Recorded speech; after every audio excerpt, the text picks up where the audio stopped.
one and only. Oh, okay. Yeah, I gotta get it. All right. I need to hang on to something. All right, here you go. All right. Okay, assume everybody can hear me at this point? Yes. Okay. First of all, little housekeeping. There is a registration book that Michelle and Maria have been organizing. Please sign in, write neatly, and your email address is the most important thing because I've got a couple of spammers that will pay big. So what you really need to do is write neatly. List, excuse me, catch my breath. That email list will be used to send out news as it happens. And I'll talk a little bit about that before. But first of all, again, as Phil said, thank you everybody for coming. I mean, this was kind of on the spur of the moment. I only had about, I guess, a month, maybe 5 weeks to plan. And it's very, very amazing that so many people came from so far away. And I understand the circumstances are not the happiest, but would you rather be looking at my ashes or me personally? Don't answer the question. Because I know my stepbrother will say, ashes! And I'll be talking about him in a minute. First of all, as Phil said, there's a lot of people from different parts of my life. We have, of course, my family. We have my brother, my father, and my stepbrother are here. And I have to give thanks to my father for, well, the obvious reasons. But he's been a very steady influence in my life over the years. I've never seen him angry. He is a Viking by descent, Hansen. And he does not swing his sword around nearly as much as he used to. And he's given up the helmet with the horns coming out of it. But he has a Scandinavian extraction and has shown quiet strength through all my zaniness over the years. And he's shown incredible support. Even up until very recently in my life when I needed some additional support. Always. Also, of course, my brother, who, as sibling rivalry goes, we were almost at the MMA level. Close. Weapons were involved. Fire was involved. So we fought bitterly growing up because we went through divorce and all that fun stuff. But as we got older, we got to be much closer friends, and we had a lot of adventures together. We bummed around Asia for a couple months at one point. We did some pretty cool things. And when I was in high school, going on camping trips, he was often my chauffeur. He bitched and moaned about it, but we still managed to get to Maine. Friend, and off we went into the woods, and my brother drove back home. Thankful that his little brother was out of the scene for a week. To give acknowledgement to my stepbrother. Now that's the Jewish side of the family. Okay, gets a little confusing. Okay, I have a mother and father. They divorced when I was 7. My stepmother, lovely woman from Maine named Sally Hansen. Not that person. And so they got married, and then my mother married Herb Regal. He was the nice Jewish boy from Newton, Massachusetts. And that's where I actually spent most of my teenage years in the Regal household. Now, Herb had 3 kids from a previous marriage. Wow, this is getting confusing. I'm getting older too. So there were the 3 Regal kids, and David was one of them. David, are you the youngest? Yes, I am. David had a unique gift. David is an entertainer, by the way. He's out in Hollywood. But he could make people laugh. And I noticed that because I first met David when I was, I guess, 12 or 13 years old, maybe even younger than that. And he had this unique ability to have the perfect, awful, witty retort, quip, whatever you want to call it. And it disarmed people all around him. Situation, and here's David with the right thing to say at the right time. Perfect timing. That was a joke, by the way. And I secretly emulated that for years. David doesn't know this, by the way.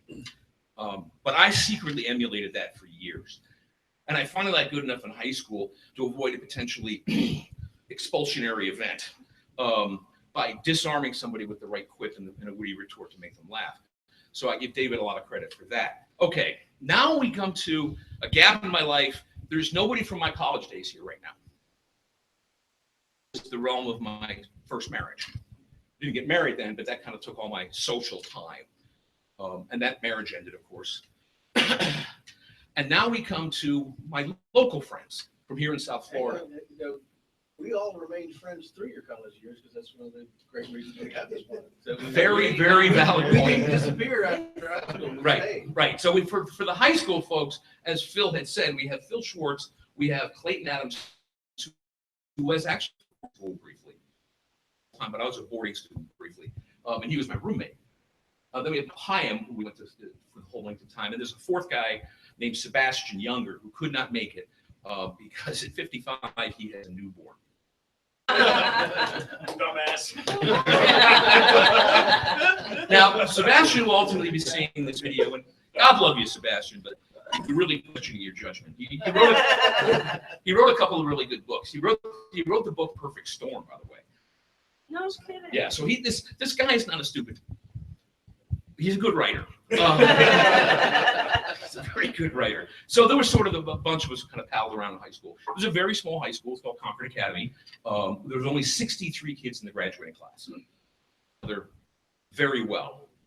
And then, of course, I don't have any friends from college. And now we're just coming into my adult life here in South Florida. And I have all my adult friends from here in South Florida. I've been living here about 14 years. 13 years longer than I thought I'd live down here, because you never end up in who knew South Florida. I can't believe I'm down here so long. And I didn't just show up. I came here for a job. I mean, I had a job waiting for me, and I had a full relocation, the whole 9 yards. So, I have this whole crew, and you've all got name tags, thank God. I can't read them, but still. Not their police. Can't read anything at this point in my life. And then we have the third group, which is my online life. And for those of you who don't know, and I think most of you know, is that I've had a pretty active online life through my blog and my Twitter account these past about 5.5, 6 years. And I've met some wonderful people online. And there's some people here that I've met for the very first time in real life. My friend Matt, for instance, who flew in from Austin, Texas. I'd seen him via some video chat programs, but I'd never actually seen him. He is. There he is. Yeah, he's sitting over in the corner minding his own business. He's from Texas, so he's there for the dangers. But he was very helpful to me. We did some various errands. I did not find my kilt. I was going to wear my kilt tonight, but it was locked up in storage somewhere, and I couldn't find it. And so these are the people that are sort of representational of this. Of who's here right now. I have to give thanks. This is going to be hard. To Tracy. Yay, baby.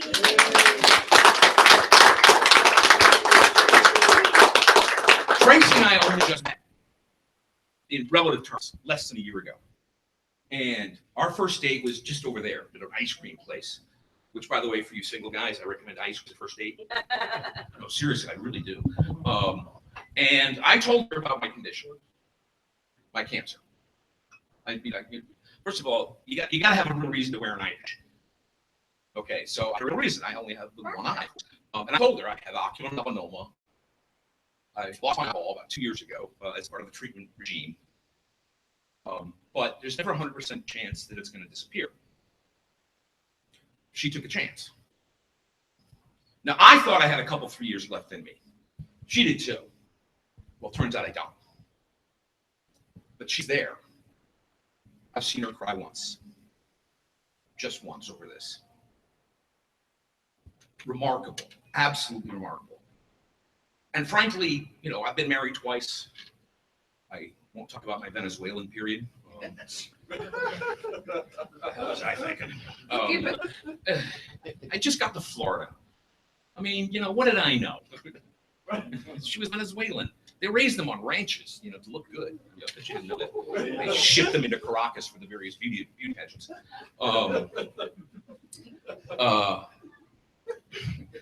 I swear to God, that's the truth. So anyway, so then I met Tracy, and it's been an amazing experience. Because this shows me that a certain element of love really is unconditional. And I spent the most of my adult life realizing that love is conditional, which was a bit of a then I met Tracy. How dare you upset my worldview? I had a streak of cynicism told you going that was so. this thick, just doing real well until you came along. So, you know, Stop fighting. they're gonna burn my cynicism along with my ashes. So anyway, that's all I have to say at this point. Again, I am very, very grateful. This is a celebration. Don't talk about what's going to happen to me. Talk about what's happening right this second. And right this second, I feel pretty good. Now, that being said, we have to be brutally honest. I am not seeking any kind of therapy at all because there are none. And I know you people mean well, and I've been getting the emails for marijuana treatment, yoga, finding faith in God, a diet. Somebody recommended that I freeze my head.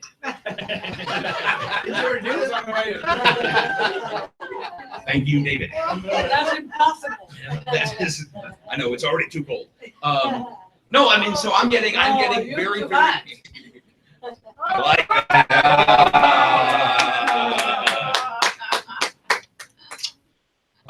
To the marijuana treatment. We'll talk later. But so I've been getting a lot of well-meaning wishes about, you know, dealing with this particular type of cancer. What I have is a melanoma, is a blood-borne cancer. It is resistant to pretty much everything out there, with the exception of small elements of immunotherapy. Again, I am declining decisions. I've had 3.5 years to prepare for this. And I know people mean well, but I'm just going to say, yes, thank you for the advice, and I'm not going to do anything. And I don't want to look like a dick, but I also have made my decisions. And so it is, in effect, my body, my choice. That being said, in the future, if you want to get news on my condition, best place to hit it is my blog, theprivateman.wordpress.com. There's a page there called My Cancer. A little bit, because I don't want to make this the defining element of my life. I want the words that I've written before to be the defining element of who I am. There's a lot of videos that have come out on me recently that's got hundreds of thousands of views. I'll be assembling all that in one spot. When things get really bad, there will be an email list. What'll happen is that eventually, probably sooner rather than later, I'll start experiencing symptoms of liver failure.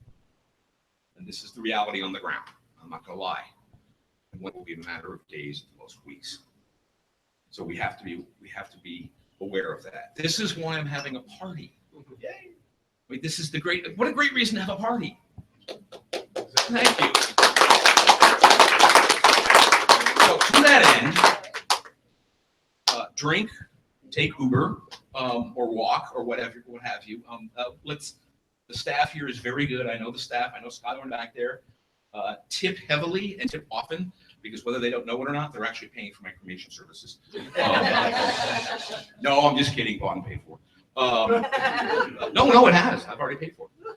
It's already taken care of. And the good folks at hospice have already been talking to me. And they're really efficient. They want me dead.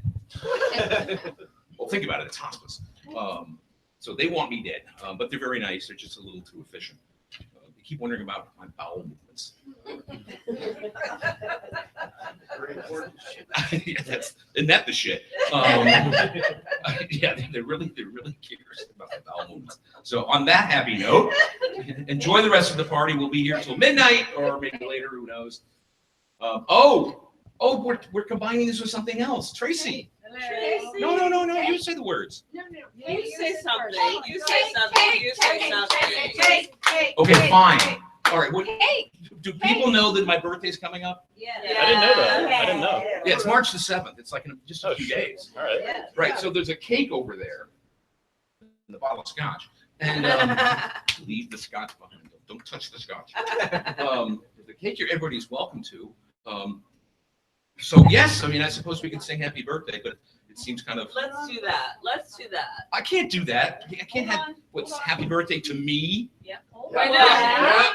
Happy birthday to you. No, me. Happy birthday to you. Happy birthday, dear Andrew. Happy birthday to you.